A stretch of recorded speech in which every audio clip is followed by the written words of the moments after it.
What makes a good more elastic or inelastic? We take a look at the four determinants of elasticity here. So substitutes, proportion of income, necessities and luxuries, and finally the time period being considered. And we can actually use a little bit of intuition to build all of these sort of things up. So let's go ahead and do that with the determinants of elasticity. So determinants of elasticity. With the determinants of elasticity, the number one determinant that we go ahead and take a look at are going to be substitutes. So what do you think of a good if a good has more substitutes? Would you consider that to be more elastic or more inelastic? So here, more substitutes. If a good has more substitutes, you are going to be more elastic considering this particular good. So you are more price sensitive. So why is the reason for this? So more elastic here. So let's go ahead and take a look at fast food. So maybe a place on campus, say Subway in this instance. So Subway, they are a fast food restaurant, but they have a lot of substitutes on campus. There's Sushi Maki, there's Sergio's, there's Pollo Tropical, there's Chili's, there's Panera, there's Chick-fil-A. There's just a lot of different places where you can go on campus. So what would happen to you if Subway decided to raise their prices on their subs? You would probably be pretty price sensitive to this, and you would want to go ahead and go somewhere else to get your sort of food fix. So if a good has more substitutes, you are going to be more sensitive, you're going to be more price sensitive, you're going to be more elastic with respect to that particular good. Next, we take a look at the proportion of one's budget. So here, we can go ahead and say a greater proportion. Let's go ahead and say a greater proportion first. So a greater proportion of one's budget. So if it's a greater proportion of one's budget, are you more price sensitive or are you less price sensitive? Here, you are more price sensitive, so you are more elastic. So this good is going to be more elastic. So take, for example, two different goods. We take a look at, say, maybe your rent and maybe your Netflix subscription. Suppose that the price increases by 10% on each of these goods. So for rent, it's probably going to be a big portion of your budget. So maybe you pay $1,000 per month in order to live in a particular place. So if there's a 10% increase in your rent, your new rent is going to be $1,100 per month. And that's pretty a big jump. It's a 10% increase. So what are you going to do? You're likely going to go ahead and say, hey, let's go ahead and shop around for better places within my price range because rent is actually a pretty big portion of your budget. But suppose that the Netflix is going to do the same thing and increase your subscription prices by 10%. So it goes from, say, maybe $10 to $11.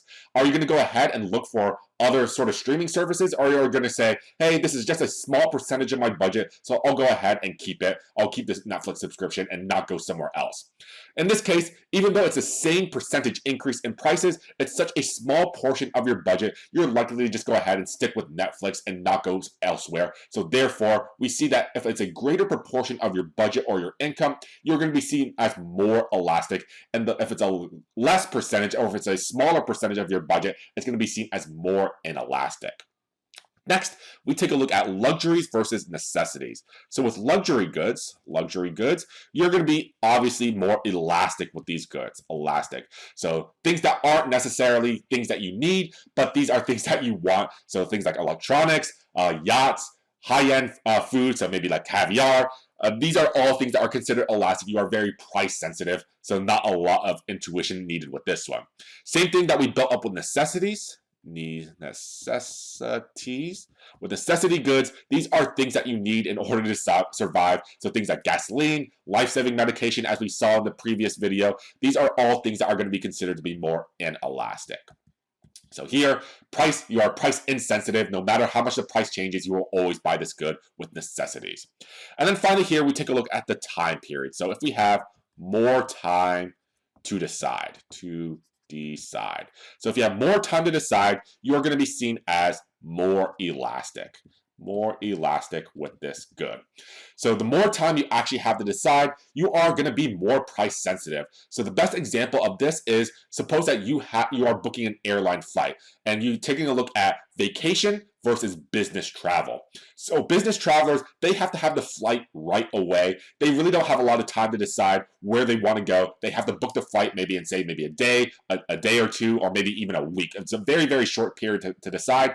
So they are willing to pay a lot of money for this particular flight. So they are very price insensitive. However, people traveling for vacation, they're looking at flights maybe 3, 4, 6 months away. So where they go does really depend on what the price of the airline ticket is going to be. If the price increases on a particular location or a particular flight, they're going to be really price sensitive to this fact, so they might go ahead and change the location where they're flying to.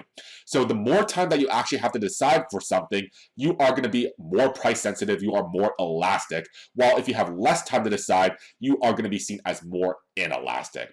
So all these are the determinants of elasticity that we see right here. We have elastic goods that have many substitutes, represent a large portion of one's budget, tend to be luxury goods, and have a long time horizons for responses. All of these are going to be saying that, hey, you have more elastic sort of responses to these particular goods. With all of this in mind, let's go ahead and take a look at a very, very short video. So do a little bit of inception right here, a video inside of a video, and you guys tell me exactly what determinants of elasticity that we're going to be hitting on with this particular example. So take a look at this clip from the balloons to a play. I did, because I am being the bigger man, and balloons are bigger than flowers. It's nice, like up. Yes. Excuse me, are you the guy that did an entire Law and Order episode for his audition? Nope. So with this particular video here, what determinants of elasticity did you see? Well, we can hit on a few of them right here, right? So number one, flowers may have a lot of substitutes. So we see balloons right here. So we can consider the flowers to be a little bit more elastic. We can see that, hey, it's a bigger proportion of a manager of a mid-sized paper company in Scranton. It's going to be a larger percentage of his particular income. So once again, we can see that that flowers are going to be seen as a little bit more elastic as well. It might be a little bit more of a luxury for Michael Scott right here. So once again, we hit on being flowers being elastic once again. So we can see that all of these sort of determinants of elasticity all sort of tie into one another in this particular video. And we do note that, hey, maybe flowers are going to be more of an elastic good compared to an inelastic good, just based on the sort of information that we're being provided here. So we'll go ahead, these are all the determinants of elasticity for the elasticity of demand. We'll go ahead and take a look at the midpoint formula, which is the more formal way of how to see exactly how elastic or how inelastic a particular good is going to be using mathematical formulas and equations.